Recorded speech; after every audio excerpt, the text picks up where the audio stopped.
So you're a filmmaker, Mhm. and we've met at the filmmaking event in LA, and we are Yeah. surrounded by so many other Filipino American filmmakers, creatives.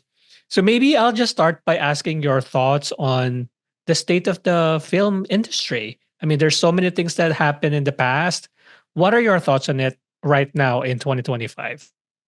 I think that the all of the strikes kind of dampened everything in Los Angeles, specifically.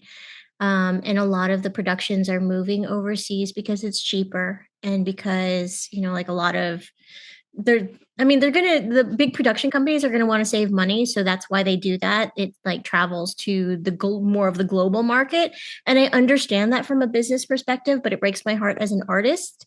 Also, like, I'm trying to figure out ways how to make independent film a little bit more feasible.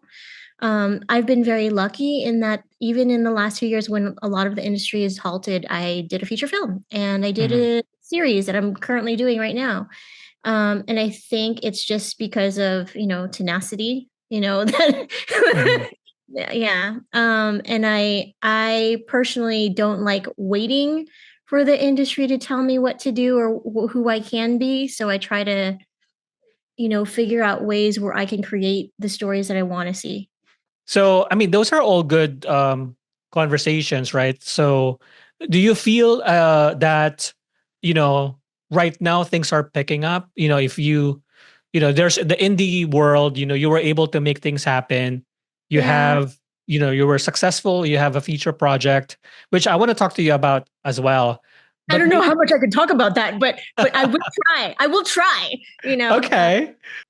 I think because I've been doing the acting thing since like 2003. Like I got my Mhm, first role on ER and I've been very lucky, but there was not enough representation to make it like sustainable. So that's why mhm. I went to teaching for a long time and occasionally did the acting thing when I could get the work. And I was very grateful for the work that I got.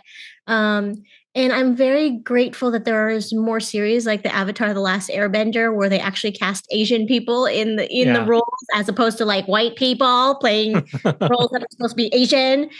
So I'm very thankful for that's changing in the industry. I'm very thankful for like the rise of, when Crazy Rich Asians came out, like Mhm. that changed for me. I was like, oh, Yeah. Asian Americans in the mainstream media. So I Mhm. do think that it's changing for, for more diversity in film. I know I can't say that word because otherwise the federal government will not let me. But We're gonna use that in this podcast. Amongst our thank you. groups. Yes, I still use it. Still believe in diversity. I do You too. know, Diversity, equity, inclusion. Anytime, like the people that were wrong in history, they've always been against that. And like, I wish that people could see that, like, and not just use the initials DEI because that makes Mhm. it sound like bad, like we're dying or something. Right. But diversity, equity, and inclusion is so important. And how can you be against those things?